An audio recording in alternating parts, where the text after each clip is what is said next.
Bivol's best bet is to hope that the fight doesn't get made ASAP.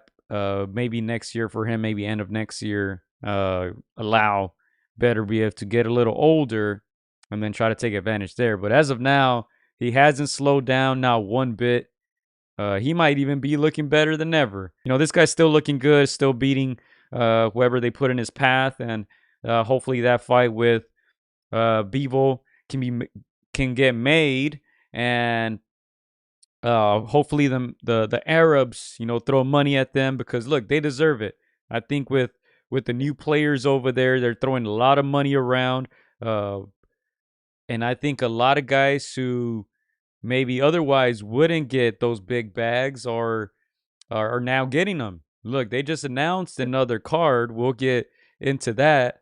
That's a good transition. But Anthony Joshua is fighting Francis Ngannou, who made his pro debut against Tyson Fury. But the fights that I really want to talk about are the undercard. We have Joseph Parker, who just defeated Deontay Wilder. I'm sure he got a bag. He's fighting against Zilei Zhang, who I'm sure is going to get paid a lot of money for this too. That Chinese market is a big one. They always throw out those stats of how many people watch his fights over there, so I'm sure he's going to get paid. And then Ray Vargas is on that card as well, so I'm sure all of them are getting a big bag. And hopefully beterbiev and Bivol get a giant one, when they decide to get it on. Yeah, it seems like all the money bags are in Saudi Arabia. I feel like Don King is looking at himself going, man, I wish I was 20 years younger. He would have made some business with those guys. But yeah, again, Saudi Arabia seems to be, obviously we know that they have all that oil money. They got the bag. So obviously they're enticing the heavyweights, and like you said, very respectable card. Man, Parker against Zong, that's now might steal the show. And of course, Ngannou is getting a little bit more respect based on his performance with Tyson Fury. But yeah, they're very, very respectable undercard. Eric Vargas there. Yeah, dude, I'm excited for this one. Again, man, we got to step it up, man. I'm trying to go to Saudi Arabia, Gio. His Excellence Turkey Al Sheikh is a gentleman who is the chairman of the General Entertainment Authority over there in Saudi Arabia, who has helped put a lot of these events together. Let's not forget, I believe the first big event over there was Joshua against Ruiz.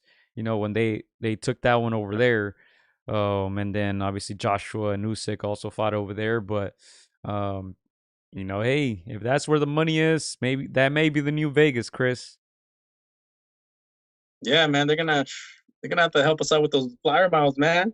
Make that trip over there. But yeah, I'm very excited for that bout. Actually, I think Ngannou, obviously anybody that's a true boxing fan, they're gonna be very skeptical from somebody from MMA coming crossing over. But again, he fought better than many expected. Maybe a lot has to do with Tyson not taking him seriously.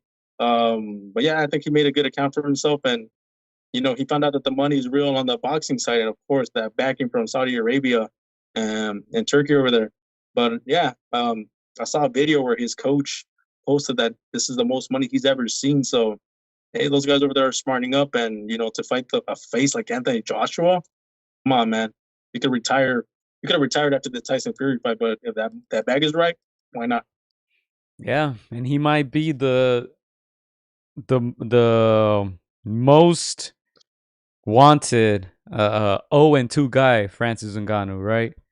This guy might not have a win in his first two fights, but if he brings viewers and he brings good fights and he makes it somewhat competitive, he made it very competitive against Tyson. Sure, he might even get a Deontay Wilder fight. He might get a Zilei Zong fight, maybe. There's some names out there that he can make some money with. So, yeah, things are getting very interesting in the heavyweight division. I personally was not expecting this announcement. I was expecting Joshua to kind of keep that momentum, fight a top-rated guy. Maybe some people consider Ngannou a top-rated guy. You put him at 10, I believe, after the Tyson Fury fight.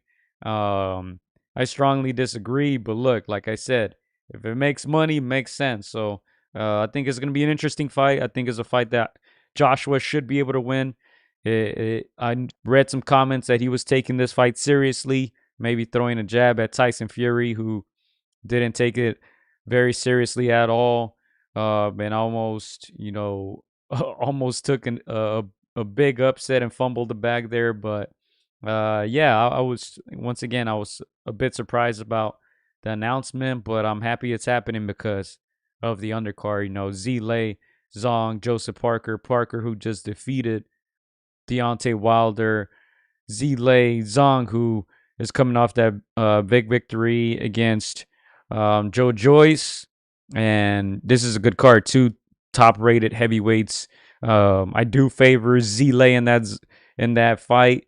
Despite Joseph Parker's very good performance against Deontay, but Parker, he's a young 32, 33. I forget his age, but 31, I believe it is.